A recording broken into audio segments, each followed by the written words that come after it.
कि आवाम ने तोड़ दिया हुकूमत का गुरूर, दरबार तो लगा है पड़ा गमगीन में बेनूर है पर।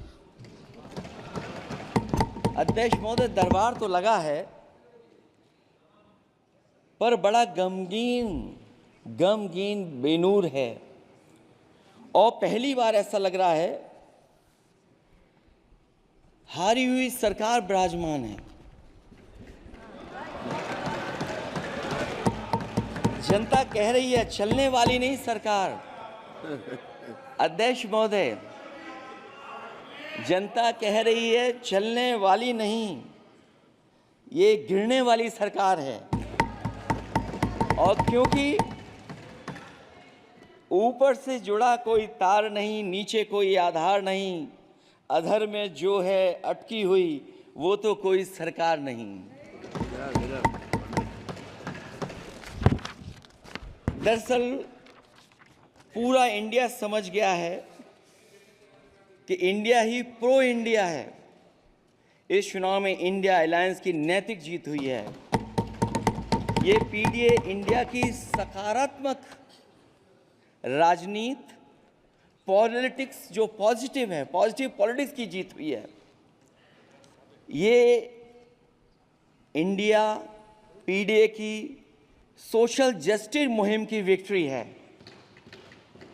2024 का परिणाम हम इंडिया वालों के लिए जिम्मेदारी से भरा पैगाम भी है। और अगर हम यूँ कहें अध्यक्ष महोदय कि 15 अगस्त 1947 अगर उपनिवेशिक राजनीति से आज़ादी का दिन था तो 4 जून 2024 देश के लिए सांप्रदायिक राजनीति से आज़ादी का दिन रहा।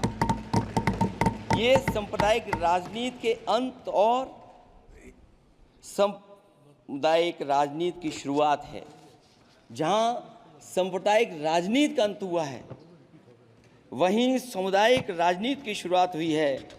सबसे अच्छी बात हुई ये है कि इस चुनाव में सांप्रदायिक राजनीति की हमेशा के लिए हार हो गई है। अध्यक्ष महोदय, कहने को सरकार ये कहती है कि ये 5th लार्जेस्ट इकोनॉमी बन गई है और जीडीपी के मामले में 5th वर्ल्ड की इकोनॉमी बन गई है। लेकिन अध्यक्ष मोदी, ये सरकार क्यों छिपाती है कि अगर ये हमारी सबसे लार्जेस्ट इकोनॉमी, अगर हम 5वें नंबर पर हैं, तो हमारे देश की पर कैपिटा इनकम, प्रति व्यक्ति आय हमारे किस स्थान पर पहुंची है। और हम लोगों ने तो अध्यक्ष महोदय देखा है कि अगर दिल्ली की सरकार ने कहा होगा कि $5 ट्रिलियन की इकोनॉमी बनेगी, तो जहां से प्रधानमंत्री जी चुन करके आते हैं, वहां का प्रदेश के सरकार भी कह रही कि हम $1 ट्रिलियन इकोनॉमी बना लेंगे। देश की इकोनॉमी कहां पहुंच गई, पर कैपिटा इनकम क्या है। लेकिन अगर उत्तर प्रदेश की इकोनॉमी को अगर $1 ट्रिलियन की इकोनॉमी बनना है तो कम से कम 35% की ग्रोथ चाहिए। मुझे नहीं लगता है कि 35% की ग्रोथ उत्तर प्रदेश पा पाएगा। हम हंगर इंडेक्स में कहाँ खड़े हैं, नीचे से कहाँ हैं। जो 5th लार्जेस्ट इकोनॉमी की बात कर रहे हैं, वो इनइक्वालिटी के पैरामीटर पे कहाँ खड़े हैं, वो हैप्पीनेस इंडेक्स में कहाँ खड़े हैं। और जो लोग चुनाव को अपने तरीके से मोड़ते हैं, मैं उन्हें कहना चाहता हूं कि अध्यक्ष महोदय, इस चुनाव के परिणाम ने तोड़ने वाली राजनीति को तोड़ दिया है और जोड़ने वाली राजनीति की जीत हुई है। इस चुनाव में धन छल बल की नकारात्मक राजनीति की शिकस्त हुई है।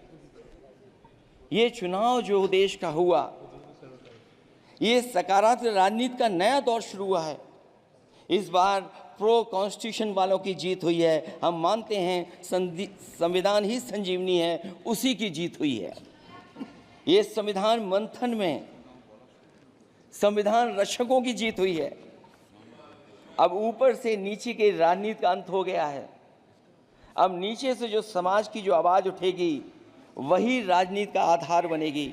मैं कहना चाहता हूं कि देश किसी की व्यक्तिगत महत्वाकांक्षा से नहीं, जन आकांक्षा से चलेगा। मतलब अब मनमर्जी नहीं, जनमर्जी चलेगी। इस चुनाव का बड़ा पैगाम यही है।